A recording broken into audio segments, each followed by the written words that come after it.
I just want to say a huge thank you to G Pothel on Reddit. They sponsored this video, and if you'd like to sponsor a video on the channel, just reach out to the email in the description. Here's the list. Hello everyone, this is Lunch, and I want to talk about my Leia Lake Country deck that recently got me 21st at Denver.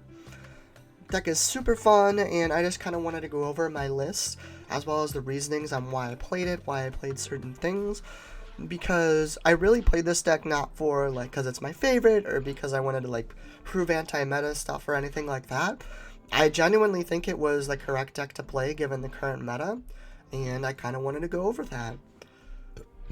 So, for those that don't know, Leia just allows us to attack with multiple rebels at once in one action, which is a very strong effect into Django in particular, which I expected there to be lots of. The reason I played Lake Country over like a double green or a red base is because I really wanted those extra 4 points of health. I won 5 games over the course of the tournament because I had 34 as opposed to 30 health. And the deck functionally doesn't need any other colors. We have enough, first turn plays.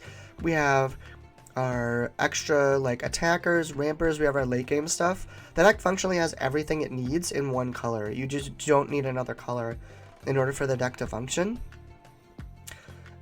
And especially versus Tarkentown decks or ECL decks, having 9 extra health they have to go through just kind of makes you auto win. Like the aggro, if you're playing aggro v aggro and you're racing, you're always going to win with 9 extra health. There's basically no way to do that much more damage than you if you're both just hitting base.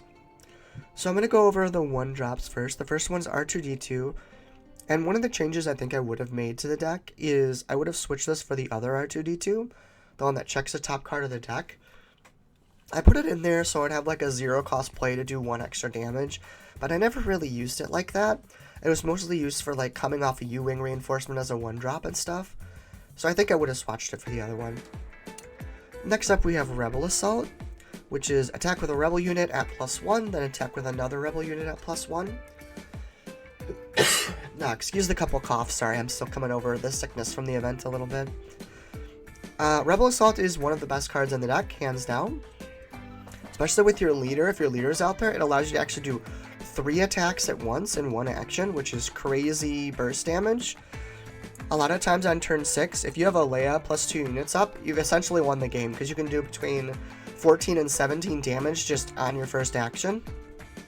The way that works is you go attack with a rebel unit, then you attack with the Leia, then Leia triggers to attack with something else, you can attack with something else. 2 X-Wing, 3 Battlefield Marine, 3 Luke, 3 Phoenix Squadron, and 3 Seasoned Fleet Admiral. I wanted to be able to easily throw down 2-drops really fast. This deck scales really well with going wide, so a lot of times it's better to play 2 2-drops rather than a 4-drop, for example. Also, all of these cards, if you notice, are very balanced between space and ground. You really want to go what your opponent isn't. So if your opponent's going space, you want to go ground. If your opponent's going ground, you want to go space. This allows your units to just get through for damage over and over again, and your opponent can't really do anything about it. So I wanted to make sure I was balanced out both ways. Which one you play, honestly, in most matchups doesn't even really matter. You're just looking for stats. That's why I picked a bunch of things with high attack values. Usually you want to play the 3 attacks. Fleet Admiral has kind of a nice little extra effect if you're playing against decks that draw a lot, like a Yoda or something. For 3-drops, we played standard 3 Fleet Lieutenant, 3 Wing Leader. You know what those do. Standard extra damage on 2. Honestly, the best play in the deck is still Battlefield Marine on 1, Fleet Lieutenant on 2. 2 Echo Base Defender. I wanted some Sentinels in case the game went long. Leia kind of functions in 2 ways. One, it's Restore, so it's a way to heal. And it's also kind of a mini Fleet Lieutenant if you start with a Luke Skywalker. Excuse me. It allows you to shortcut an action on your attacks. Also, being 3/4 is really strong for 3. It's really annoying to get rid of. Blue Leader is almost always played for 5, but technically you could play it for 3 with Ambush if you needed to. We also played 2 Strike Trues. I wanted to have some sort of removal in the deck just in case I ended up in a weird spot where I needed it. If you'll notice, Strike True is the only removal in the entire deck. The idea is that we're damaging our opponent with our attacks on their base and forcing them to then remove our units, so we shouldn't need removal. The only 4-drop I played was Bright Hope, just a really strong card, gives us Sentinel in the air. For 5-drops, we have 3 Chewbacca's, 2 Timelies, and essentially 3 blue leaders are functioning as 5-drops here. Blue Leader was one of the strongest cards I played with all day. This card was amazing all the time. The ability to come in on 5, play Blue Leader, remove whatever ground threat was there, and then flip Leia to have her protected, which is so strong. Plus it's a rebel, so next turn you get Leia Blue Leader attack for 9.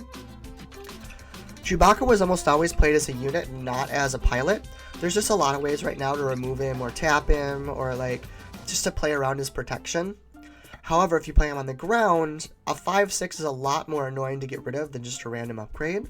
So a lot of times it was really annoying for my opponents to get rid of him once he was on the ground. If my opponent didn't have a ground unit, so I didn't want to play Blue Leader, usually my turn 5 play was Chewbacca. Timely reinforcements, I just wanted a way to kind of muck up space against like really space heavy decks. Also, it's a way where if I get behind, I can throw a bunch of units on the board and try and kill my opponent with the damage. Then our late game package was 3 General Recon, 3 U-Wing, 2 Home 1. Recon's really strong on 6, because on 5 you're going to put like Chewie plus Leia down. And if they don't remove these immediately, you can drop Recon to protect them. So then next turn you have just another big push, and usually that's just enough for a game. He's also just a big rebel, so like a 5/7's annoying stat line to get rid of. And yeah, giving Sentinel and things is important. U-Wing is U-Wing, Home 1 is Home 1. I wanted to be able to play later into the game against Han in particular, but against other like mid-range tempo decks, if they manage to remove a couple of your things early, hit you with a couple of force throws or something, I wanted some sort of comeback mechanic in the deck. And U-Wing numbers are really insane in this deck. You can do things like Fleet Lieutenant, Wing Leader, R2. Then if you have a unit up, like you can just hit for like 8 damage. Or just like Battlefield, like Echo-based Defender, like you just slap 10 damage on the board with it. It makes it really annoying to get rid of your field over and over again. For a side deck, and I want to emphasize that my side deck was kind of thrown together at the last minute. Since you're only in one color, you don't have a lot of options, nor are there things you really want to take out. The deck's pretty tight as it is. Like, you don't really want to take out 2 drops, like, for the most part. Like, normally what I was taking out was just, like, Home 1s against aggro decks, things of that sort. Maybe Timelies against, like, ground-based decks. Just to slot in a couple of the extra cards. I did put in 3 Take Captives because I wanted a way to stop pilot leaders. Now, once they're on the unit, you can't take captive anymore because it's a leader unit. But if, for example, you start with on turn 6 resources with initiative, if they have a unit out there, you can take captive hits so they can't immediately pilot it and attack. That's essentially the only thing this was for. Traitors was against like any pilot heavy decks. Tantive was in case I went against like Vader or something that was really, really heavy space, and I needed some more space sentinels.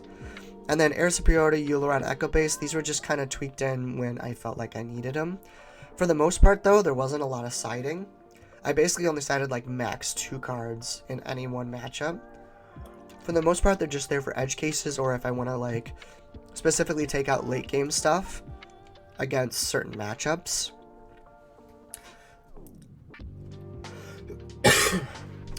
So now I want to go into the reason that I played this deck, because obviously it was a weird choice. There's only a couple people in the tournament playing it, but it was basically how do I beat Django, and this deck has about a 65% win rate against Tarkin Town Django, and about a 60% win rate against 30 health Django, at least in my testing. Obviously testing is not perfect. I did lose to 1 Django in the tournament, because when it comes to Django, sometimes they just high roll the crap out of you and there's nothing you can do. But the reason this is so good into Django is it essentially turns off their leader effect. Since you're using so many fewer actions than them, you almost always have initiative, and Leia allows you to attack with 2 rebel units, which means they can't tap them down. And Django doesn't have like actual removal built in, it's just like a bunch of 1 pings, so usually your units actually live for a couple turns. In that case, you just overwhelm them, because they can't do 34 damage before you can do 25. The 30 health ones are a little scarier, because you have to do 5 more damage. But when it comes down to it, just your efficiency and, like, you stick a Chewbacca and a layout, Like, you just Rebel Assault them for 14 damage next turn, and, like, they can't really do anything to stop you. There's no healing built in or anything like that, and they can't race you down fast enough either for it to actually kill you. The big example I always put out is, like, let's say you go turn 1 Battlefield Marine, turn 2 Fleet Lieutenant. Now, normally the next turn, you wouldn't get to attack with both these units against Django, because they would tap 1 down.